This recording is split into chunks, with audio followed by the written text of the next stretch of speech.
In this video, I'm gonna be showing you how to see Facebook Marketplace hidden information. Go to your Facebook app and go to your Marketplace and open anything here.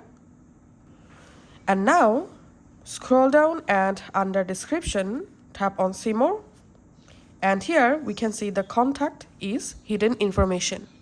Now to see this hidden information or contact information, all you have to need, tap this share. And here, copy the item link. Once the item link successfully copied, go to your phone browser.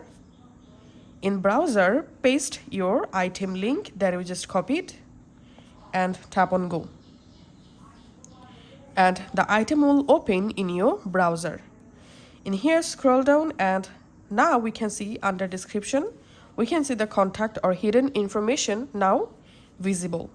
So this is how you can actually see Facebook Marketplace hidden information very easily. Thanks for watching.